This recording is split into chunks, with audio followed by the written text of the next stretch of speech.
Hello, sugar plums. How are you doing today? Do you need to vent? If you do, pause the video, vent to my face. I'm here for you. I hear you. I'm feeling pretty good today. I got a massage. My hair is very oily. And tonight I get to go to see Hello Dolly, which I'm really excited about. Today I want to talk about our inner world. One of the first times that I really considered that the way that I see things from an internal perspective is not the same as other people was from somebody that I was dating. He asked me to picture an apple, to visualize it in my mind on a table, and then asked me to describe it to him. He asked me if I saw it in color or black and white, if it was 3-dimensional or 2-dimensional, if it was more cartoonish, or if it was more realistic, like I would just see it in my everyday life. And I was like, why are you asking me all of these questions? It just looks like a normal apple. And then he asked me if I could change the color of it. And I was like, yeah, I can. I can change it from green to red to yellow and various shades in between. I guess I could even make it purple if I wanted to. And it was that day that my life was changed forever, because I learned about something called Aphantasia, which is something that has been a lot more talked about recently on the internet, that there are some people, my friend being one of them, that cannot see things in their mind's eye. So when they close their eyes, when they try to visualize something, they don't see anything. And that concept blew my brains. I was like, I'm sorry, what? Because my inner world is on the opposite side of the spectrum. I have hyperphantasia, where my inner world is basically just like having my eyes open. I can create a very vivid dreamscape or dayscape, I don't know what you want to call it, that my inner world is so vivid, so realistic.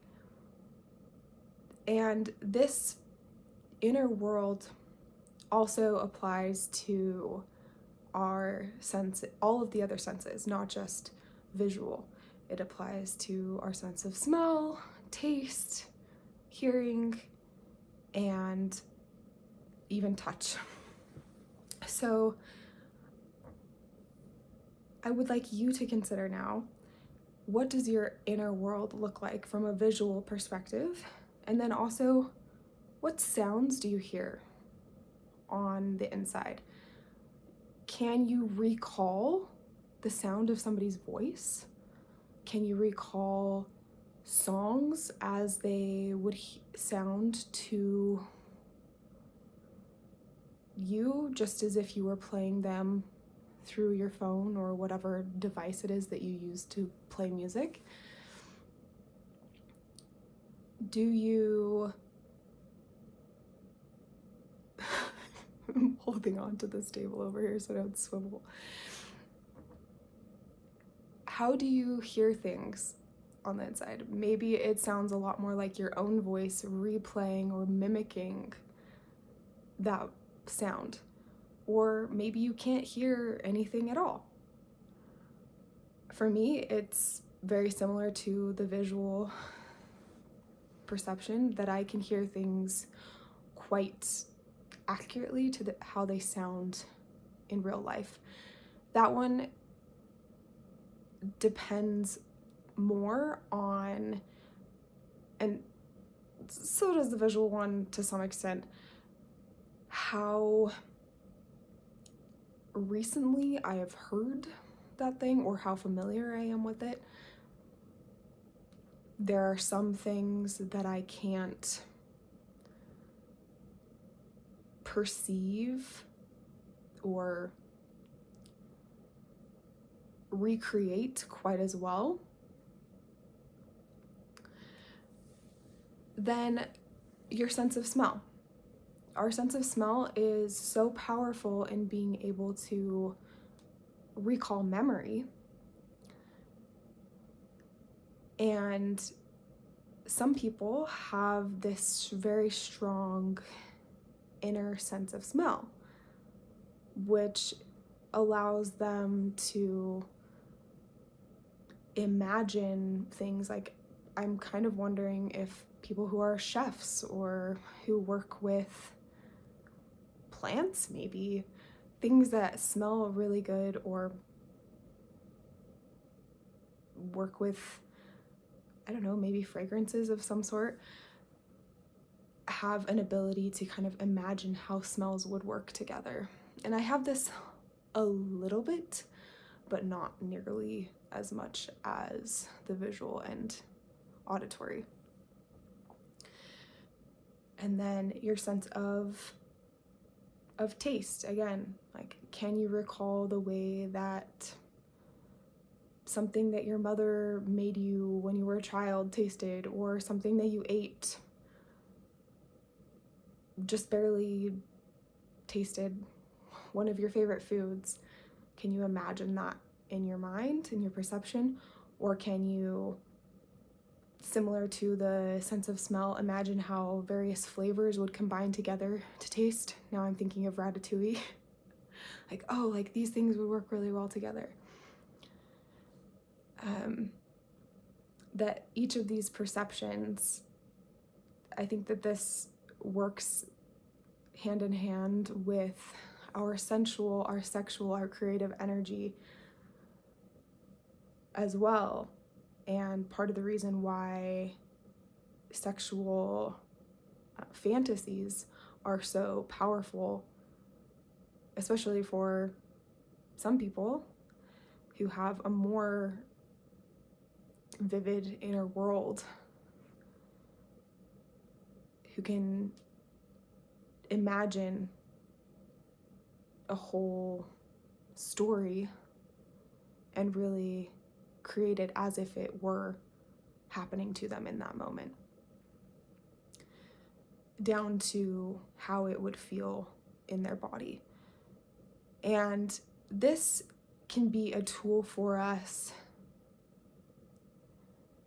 in feeling safer in our body, to notice how we are actually feeling in that present moment. And then also kind of a reference point for times when we did feel safe in our body. It's like an opportunity to channel our highest self, the version of us that feels like the person that we really want to be, the person that feels like our best self, where we were in a flow state. It was easiest to talk to people. We were passionate, we were excited, we felt comfortable in our own skin. We weren't thinking about what we were saying and how we were saying it because we were just in the moment. That we can use that gift of our inner world to reference moments in our life. But it can also be a hindrance to us if we have a very overactive or great imagination, to turn into this place of worry and imagining how things can go wrong, and all the caveats and times when we should probably put a disclaimer in because we can almost pinpoint how somebody might react to what it is that we're saying. Or we'll do the opposite, where we will go back and kind of cringe at the way that we said or did something, because we realize that, oh, like maybe that wasn't as sensitive as I should have been in that particular moment, or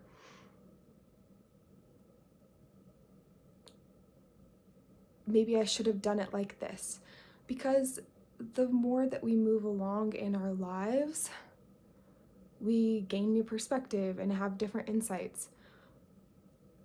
And it can be so challenging to just be where we are and not do that rumination, going backwards, trying to fix or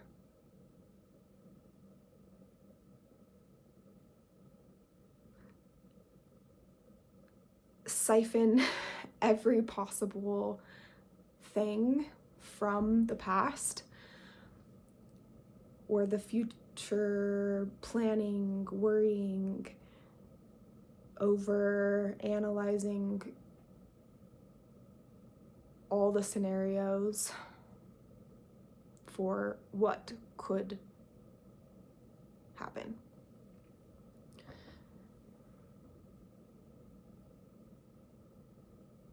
Another aspect to our inner world is daydreaming, which goes along with, or is perhaps the flip side of, the worrying. That it's the same energy, but used in a more creative or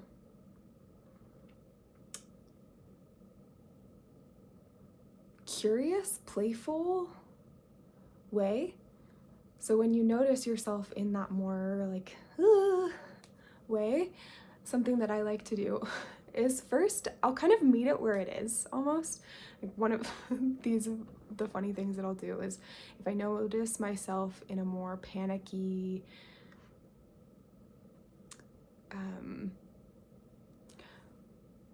like creating really awful scenarios, I'll meet it where it is and I'll indulge in the drama for a minute, but I'll try to add a little zest of silliness or like pull back from it a little bit. So, for example, the other day I had this intrusive thought as I was walking down the stairs carrying my laundry that I was just gonna fall down the stairs and die. So in that moment, I had this image in my head of me writing my fake obituary and saying, like, writing the title that said, "Girl dies by tripping over her own feet, like killed by the laundry basket," you know, like all of this fake news. And it like gave me a good laugh. And then I picture myself like in the casket, people mourning me as I'm dying. I died because of this laundry fiasco. And who knows, maybe somebody has really died like that. And honestly, kind of a pretty decent way to go. Not the worst. But I also have dark humor, so. And then once I've done that, once I've met myself there, I will try to use that energy that wants to go down the rabbit holes of existential crisis for something a little bit lighter, more playful, to create or imagine something for perhaps a project that I'm working on, or even checking in with my body and noticing what it is that I need in that given moment. Like maybe that I need to eat something. And this daydreaming power that I have can then be directed towards something that is serving me instead of, creating my death sentence. Another aspect of my very vivid inner world is a propensity towards lucid dreaming and just general very vivid dreams that I've had since I was a child. Like I would be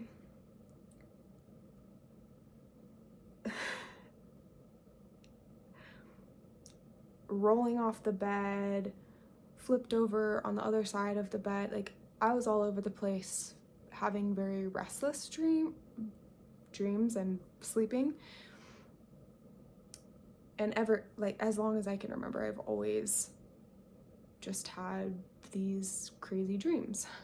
And I have noticed some themes throughout, such as natural disasters, like tornadoes and earthquakes in particular.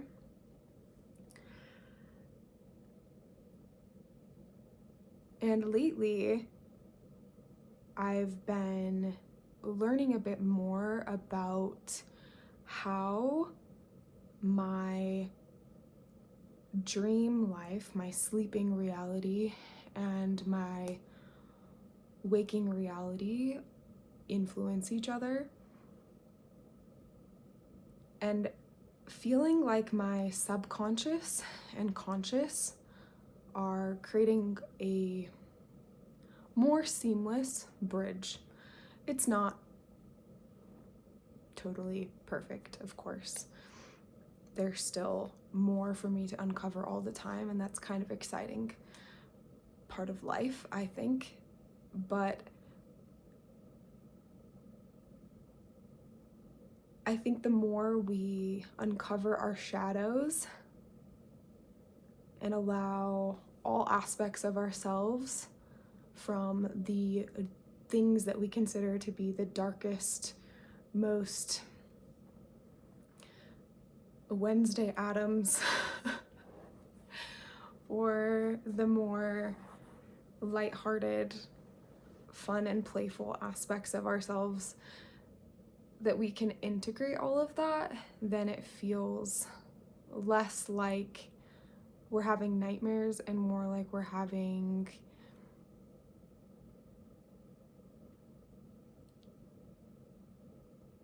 interesting dreams that are letting us in on what our subconscious experience is at any given moment.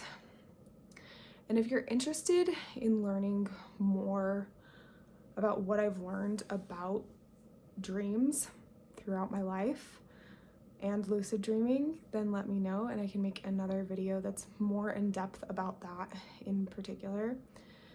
But for today, I just wanted to say that our inner world holds so much potential for us to unlock, which is so exciting.